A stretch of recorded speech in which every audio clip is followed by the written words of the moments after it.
My name's Ethan Miller, and I thought I was living the kind of life most guys in their 30s would trade their Ford F-150 for. I had a steady job at a construction company in Dallas, a small house with a porch swing, and a woman I believed I'd marry before the end of summer. Samantha. Blonde hair, a smile that could flip a bad day into something worth remembering, and a way of making every room feel warmer just by walking in. For 4 years, I stacked up my savings, skipped new boots when mine were worn thin, and passed on more nights out with the guys than I could count, because every extra dollar went toward that ring. A 2-carat diamond from Zales, something solid, something that said, forever. But forever isn't what I got. The first crack in the glass came subtle, the way these things always do. It wasn't her laughing less at my dumb jokes or kissing me with her mind half elsewhere. No, it was her phone. That damn phone. Used to be she'd toss it on the counter, unlocked, face up. Lately, though, always face down, notifications muted. She carried it like it was a secret diary no one was allowed to touch. At first, I brushed it off. Told myself everyone deserves privacy. Told myself I was paranoid. But then came the smell. Not perfume, Samantha never wore much of it anyway, but cologne, men's cologne, clinging to her cardigan one night after she came back from grabbing drinks with a girlfriend. When I hugged her, the scent hit me so hard I almost pulled back. She smiled, slipped off the sweater quick, and said she was tired. That night, lying in bed staring at the ceiling fan spin, my chest felt hollow. I wanted to believe her, God knows I did. But something gnawed at me, sharp and relentless, like a splinter you can't dig out. The real punch to the gut landed 2 weeks later. My buddy Travis, who manages a small auto shop off Greenville Avenue, texted me, "Hey man, not sure if you know this, but I just saw Samantha's car outside O'Malley's. You still good with that?" O'Malley's. The kind of dive bar where neon Bud Light signs flicker in the windows and the jukebox hasn't been updated since Garth Brooks ruled the charts. And also, the place where Jake, her ex, was known to haunt. Everyone in Dallas has a Jake.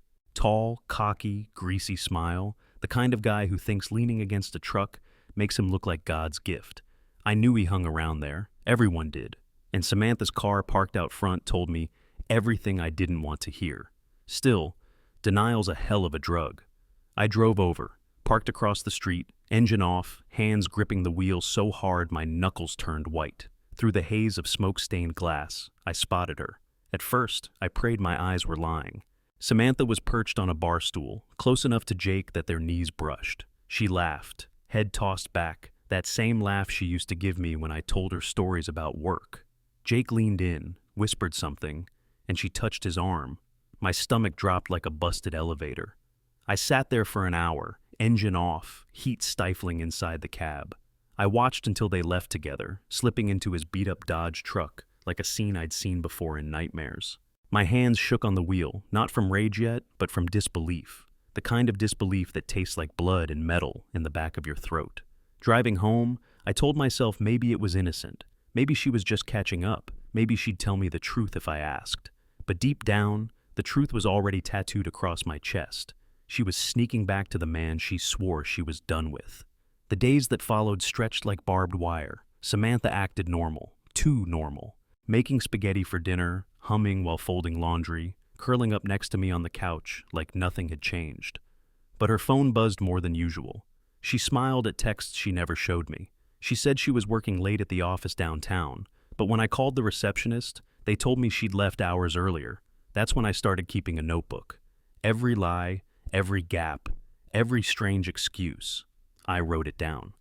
Thursday, said she was at yoga, car wasn't at the studio.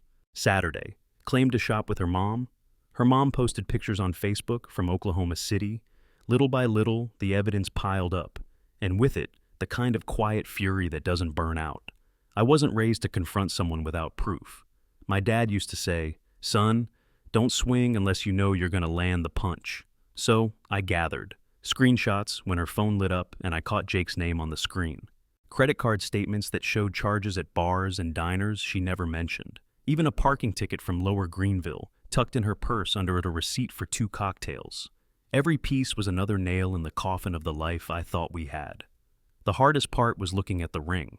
I'd kept it hidden in the top drawer of my dresser, under old baseball cards and a folded American flag from my granddad's funeral.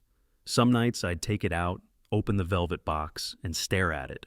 That diamond didn't sparkle anymore. It mocked me, mocked every hour I'd worked overtime in the Texas heat, every dream I'd built about kids and a backyard barbecue, every shred of loyalty I thought meant something. And yet, I couldn't tell anyone, not yet. Not until I figured out what to do with all the fury boiling inside me. That's when Rachel, her younger sister, entered the picture in ways I hadn't expected. She came by one afternoon, dropping off a casserole her mom had made, and noticed how ragged I looked. "Ethan, you okay?" she asked, setting the dish on the counter. I wanted to tell her everything, wanted to scream about how her sister was sneaking around. But I bit my tongue, shook my head, and muttered something about work being rough. Rachel didn't buy it. Her eyes lingered on me, sharp and knowing, but she didn't push. That moment stuck with me, because in her look, I saw something I hadn't seen in Samantha for months: honesty. By the time Samantha came home late again that night, I knew something was shifting inside me. I wasn't just suspicious anymore. I was preparing to act, preparing to show her, and everyone else, that Ethan Miller wasn't the kind of man you could make a fool of in Dallas, Texas, without consequence. And if Samantha thought she could sneak back to her ex and still keep the life we'd built, she was about to find out how wrong she was. The next morning, I woke up to the smell of coffee and cinnamon toast, and for a second I forgot. I lay there watching the sun come up through the blinds, thinking about the house we'd talked about buying in Plano, the yellow lab we said we'd name Diesel, the way Saturdays used to feel like fresh starts. Then I heard Samantha humming in the kitchen, and the memory of her in that bar with Jake hit me like a 2x4 to the ribs. The coffee turned to acid in my gut. I made a decision over breakfast I didn't say out loud. I wasn't going to accuse her with nothing but a memory through a smoky window. I was going to build something she couldn't wiggle out of, something airtight. My dad's voice again. Don't swing unless you know you're going to land the punch. If Samantha wanted to make me the dumb, trusting boyfriend, then I was going to become the patient, methodical man she never saw coming. I kept the notebook in my truck now, tucked under the bench seat with a black Bic pen. That day at lunch, parked behind the job site off Harry Hines, I drew a line down the middle of a fresh page and wrote 2 headers: what she says and what happens. It felt childish at first, like I was doing homework for a class I hated, but once the ink started flowing, the page filled fast. Tuesday, said she had a late strategy meeting, timestamp on her card, 7:42 p.m., Jake's bar. Wednesday, told me her phone died. iCloud login at 9:11 p.m. from a location 2 blocks from Jake's apartment. Thursday, spin class with Lauren. Security cam at the yoga studio shows closing at 7 o'clock, but Uber receipt on her email at 8:26 to a different neighborhood entirely. Little things, all of them, until you stack them high enough that they start blocking out the sun. I started taking pictures. I snapped shots of credit card statements, cropped them so the numbers were hidden, but the times and merchants weren't. I took a photo of the parking ticket I found tucked beneath the visor in her car, Lower Greenville, 11:06 p.m., 3 streets over from O'Malley's. I even photographed the inside of her passenger side door, where some cologne's sharp scent stuck around like an unwanted memory. It wasn't about rage anymore. It was record-keeping. Travis helped too. He's the kind of guy who notices everything because customers are always trying to get away with something.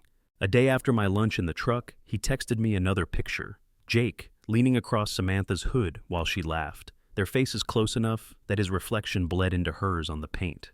Didn't want to send this, Travis wrote, but better you know than not. I stared at that photo for a long time, the anger cold and clean. I thanked him. I saved it to a USB drive I bought at Walmart, one of those cheap silver ones with a hole for a keyring. I wanted everything duplicated. If this turned into a he said, she said, I would walk in like a prosecutor and lay the case on the table. You learn weird habits when you're preparing for a storm. I stopped sleeping deep. I started jogging late, circling our block with my headphones off so I could hear every door, every car, every voice. I stopped flipping through ESPN at night and started reading Texas Family Code on my phone, tabs open on property, engagements, gifts. It sounds crazy, reading law like bedtime stories, but it kept my mind from spinning out. I wasn't fantasizing about busting down a door. I just wanted the truth to stand up on its own legs when it mattered. The matter-of-fact part of me also knew this. Samantha didn't cheat in a vacuum. There's always a backdrop. You find it in the quiet comments, the little jabs. A week into my evidence marathon, she told me out of nowhere, "You've changed, Ethan. You're distant." She said it with her arms crossed, like I'd forgotten to take the trash out. I stared at her and said I was tired from the sight pouring a slab all day in the heat. She rolled her eyes. Jake always knew how to talk to me when I was stressed. The name fell out like a coin. She didn't even know she had said it. We both went still. Then the backpedal. I mean, Jake was good at listening back then, is what I meant. She laughed it off, grabbed her purse, and said she was meeting Lauren for tacos. I wrote the quote down in my notebook after the door shut. Exact words, the way an officer takes a statement. The confrontation had to come. You can only stack bricks for so long before you build a wall you can't see over. I chose a Sunday afternoon because it felt harder to lie when the light is honest and the neighborhood's mowing yards. I put the ring box on the table, not opened, just sitting there. When she walked in from Target, 2 bags, nothing heavy, she saw the box first, then me. I watched hope flash across her face, that bright practiced smile, the tiny breath in. She sat. "Ethan, what?" "Hold on," I said. I slid a manila folder across the table. Inside, printouts, screenshots, the parking ticket, the picture from Travis, a log I typed up with dates, times, and her exact words. I'd gone to FedEx and made it all neat so it wouldn't look like some jealous tantrum.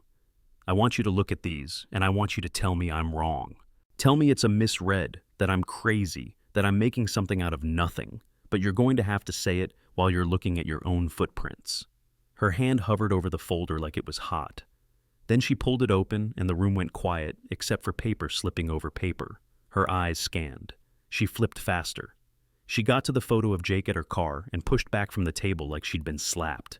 This is creepy, Ethan. You're stalking me. You're going through my stuff? You've crossed a line. Have I?" I kept my voice low because yelling is a kind of surrender, and I wasn't surrendering. "Or did you cross it when you started going back to a man you said was the past?" She chewed her lip, went for the counterpunch. "Jake's had a rough year. He needed a friend. I didn't want to worry you. You're so intense. I thought if I told you, you'd get jealous. Jealousy is wanting what someone else has." I tapped the paper. "This is me protecting what was ours." She blew out a breath and stood, arms wide, that Texas drawl disbelief in her voice. "So, what now? You going to record me? Put a tracker on my car? You going to walk into my parents' house next week, the dinner your mom and mine have been planning for 2 months, and play detective?" She laughed then, a hard, humorless sound. "You're making a fool of yourself." That dinner, both families.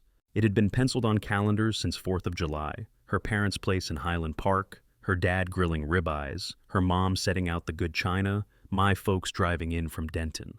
Originally, it was supposed to be the big night. I'd planned to ask her dad's blessing over iced tea on the back patio, then surprise everyone with the proposal after dessert. My ring was measured, insured, ready.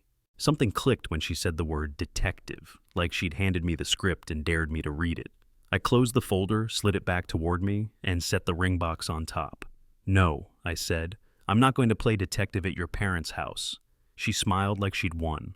"I'm going to be honest at your parents' house." The smile snapped off. She reached for the ring box, maybe out of habit, maybe out of greed, and I moved it from her hand. "Not yet," I said. "You haven't earned it." I stood, took the folder, and headed for the bedroom. She followed me down the hall, talking fast, accusing, insinuating that stress was twisting me up, that I was letting Travis poison my head, that real men don't snoop, that if I trusted her, we wouldn't be here. I let the words wash over me like water I'd already moved beyond. That evening, I drove to the jeweler and had them clean the ring so hard it flashed like a camera. I asked for a duplicate appraisal and a fresh insurance sheet. The saleslady looked at me funny. "Big night soon?" she asked. "Big," I said, and left with the box heavy in my pocket and light on my future.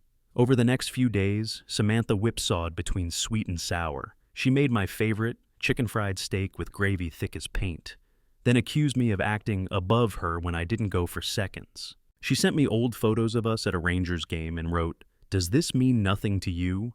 And when I didn't reply fast enough, she texted, "You've changed." The telegraph wire between us crackled with all the things we weren't saying. I answered as little as I could, because I wasn't going to fight the dress rehearsal when the real performance was already scheduled. Rachel texted me the day before the dinner. Just checking on you. You seemed off. Want to talk? I stared at those dots blinking and thought about how she'd looked at me that day in our kitchen, like she saw through the drywall and wiring and into the studs. I typed back, "Tomorrow we'll answer everything." She sent a single reply. "I'll be there."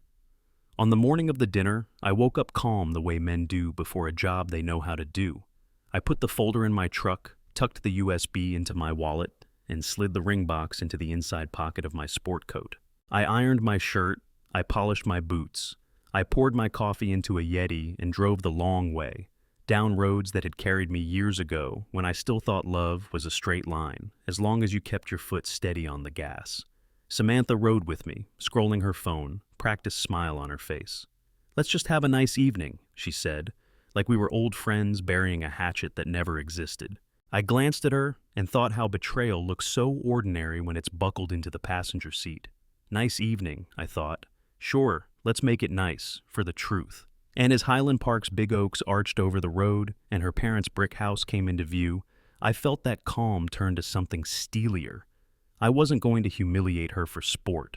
I wasn't going to scream, break plates, or let Jake's scent dictate my life. I was going to set the table with facts, place the ring where it belonged, and walk out with my name still intact. Peace over revenge. But first, the reveal. The house smelled like rosemary and charcoal the second we stepped through the heavy oak door. Samantha's parents had pulled out all the stops. Ribeyes sizzling on the grill outside, candles on the long dining table, her mom fussing with napkin rings shaped like little silver leaves. My folks were already there, shaking hands, smiling polite. Nobody in that room knew the storm riding in my chest, not even Rachel, though the way her eyes flicked to me as we walked in told me she suspected something was about to break wide open. Samantha held my hand tighter than usual, almost like she thought if she gripped hard enough, she could anchor me to her story. I let her. I even smiled when her mom kissed my cheek and said, "Oh, Ethan, tonight's a big one, isn't it?" I caught Samantha's quick glance at the ring-shaped bulge in my coat pocket. She thought she had me pinned, thought this dinner would end with applause, champagne, and her wearing the diamond I'd worked my knuckles raw to buy. Dinner rolled out like a Norman Rockwell painting at first. Her dad bragged about the cut of the steaks. My dad told some story about fishing on Lake Ray Roberts. Her mom poured sweet tea into glasses tall as vases. Samantha laughed at all the right moments, leaned her shoulder into mine, played the perfect daughter, the perfect fiancée to be. And the whole time I kept my hand on that ring box, feeling the weight of it, knowing what was coming. When dessert came, a pecan pie her mom swore was her best yet, I pushed back my chair. Everyone went still. Samantha's hand flew to her chest like she was bracing for impact. The whole table expected me to drop to one knee. Instead, I reached into my coat pocket, set the velvet box on the table, and slid it. Not towards Samantha, but across the table to Rachel. The air thinned. Forks froze mid-air. Rachel's eyes went wide, hands up like I'd just slid her a live grenade. Samantha's face drained white. What are you doing?" she stammered. I looked her dead in the eye, voice calm as a Texas sunset. "I was going to give this ring to the woman I thought was loyal, but loyalty doesn't live with you, Samantha. It died the night you snuck back into Jake's truck." Her dad barked, "Now hold on!" But I cut him off, sliding the manila folder onto the table like an attorney laying down evidence. Pages spilled across the linen, screenshots, receipts, photos. The picture of her laughing next to Jake's car sat right on top. "This is every lie you told," I said. "Every night you said you were working late, every yoga class you never went to, every time you looked me in the face and thought I was too dumb to see. I've got dates, times, locations, proof. You weren't just sneaking around, you were making a fool of everyone sitting at this table." Her mom gasped, hands trembling on her glass. My dad's face went stone. Rachel? She didn't touch the ring, but she didn't look away either. Samantha's voice cracked, high-pitched and desperate. "You're humiliating me. In front of my family? In front of your parents? This isn't fair, Ethan." "Fair?" I said, letting the sarcasm bleed through. Fair is a man working overtime in a 100-degree Texas summer to buy a ring he thinks means forever. Fair is believing in someone's word when they swear they're done with their ex. You want to talk fair? This, I tapped the folder, is fairness. And then the satire of it all started to take shape, even as it was happening. Her uncle, who had been filming the moment on his phone because he thought he'd capture the proposal, suddenly realized he was live streaming a train wreck. Neighbors peeked in through the window because somebody had shouted loud enough to make dogs bark. Rachel whispered, "Oh my God," under her breath, and the ring in front of her gleamed like it was mocking the entire family tree. Samantha lunged for the papers, tried to shove them back into the folder, but I pulled it away. "No," I said. "Everyone deserves to see, because lies rot in the dark, and tonight we're dragging them into the light." Right then, because fate's got a sense of humor, Jake himself staggered up the walkway. He was half drunk, smelling like Coors Light and Marlboro Reds, and he called out from the porch, "Sammy, you in there?" The whole table turned toward the sound. Samantha covered her face with her hands. If this were a movie, it couldn't have been scripted better. Her father stormed outside to chase Jake off. Her mother sobbed into a napkin. My mom shook her head like she couldn't believe she'd driven an hour for this circus. Rachel just sat frozen, the unopened ring box inches from her fingers. I stood, tucked the folder back under my arm, and looked at Samantha one last time. "You wanted forever," I said quietly. "But you settled for scraps from a man who never deserved you. I won't fight him for you. I won't fight anyone for you. I'm done." And with that, I turned to Rachel, not to propose, not to ask for anything, but to leave a message. I pushed the ring toward her again and said, "Keep it safe. Someone in this family ought to remember what loyalty looks like." The cameras, because by now 3 phones were recording, caught every second. Later that week, the video would hit Facebook, then TikTok, then Reddit. Dallas proposal gone wrong racked up views in the millions, memes sprouting overnight. Suddenly, I was the man who walked away mid-proposal, the guy who turned betrayal into a public spectacle. People compared it to an FBI sting, to a courtroom cross-exam, even to an exorcism. But in that moment, none of that mattered. I walked out of that Highland Park dining room with my head high, Samantha's cries echoing behind me, Jake still shouting from the curb, and the ring exactly where it belonged, out of her hands forever. The September night air outside felt cleaner than any breath I'd taken in months. Behind me, the sounds of Samantha's family house blurred together, her mother's wails, her dad yelling at Jake to get off the property, my mom trying to corral everyone back into their seats. The chaos sounded like a broken orchestra. But me? I walked down that driveway like it was a red carpet, each step lighter than the last. Rachel followed me halfway down, calling my name. Her voice cracked with something between shock and sympathy. "Ethan, wait. You can't just leave it like that." I turned. The porch light caught her face, pale but honest. No games, no lies. She was holding the velvet ring box like it was radioactive. I shook my head. "Rachel, that ring belongs to someone who believes in loyalty. It's not mine to give anymore, but it sure as hell isn't hers to wear." She tried to hand it back, but I refused. "Keep it safe," I said, then added with a bitter smile, "or pawn it. Doesn't matter. What matters is she doesn't get to rewrite this story." And with that, I climbed into my F-150 and started the engine. The headlights cut across Jake, still wobbling on the curb, shirt untucked and lip curled like a drunk dog. He raised his beer bottle at me, slurred something I didn't bother decoding. I just revved the truck and rolled past him, letting the gravel spit behind me. For the first 10 miles on the highway, I replayed every moment in my head. The folder on the table, Samantha's face when I slid the ring away, Jake showing up like the devil summoned at the perfect hour. It felt surreal, like I was the main character in one of those revenge stories people post on Reddit at 3 a.m. And the kind strangers read while shaking their heads, muttering, "Damn, she messed up." But then the satire of it all settled in.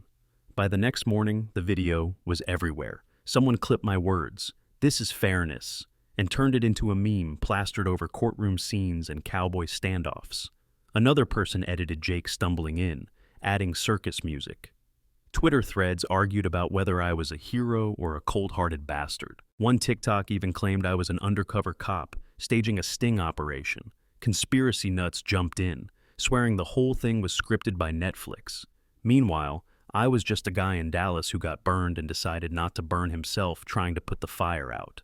Life after betrayal doesn't move in a straight line. It staggers. I returned the ring to Zales 2 days later, paperwork crisp in my hand. The jeweler gave me a refund check, and instead of tucking it away for another dream of forever, I bought a Harley-Davidson Softail, black as midnight, chrome polished to a mirror. When the salesman handed me the keys, he said, "New chapter," and I just grinned. Rachel texted me once, "You sure you're okay?" And I answered honestly, "I'm better than okay. I'm free." Weeks rolled into months. Samantha tried calling, tried showing up at my place once, mascara running, saying Jake wasn't who she thought he was. I didn't even open the door. The last image she got of me was through a window, sipping a Shiner Bock in my recliner, TV glowing, peace written all over my face.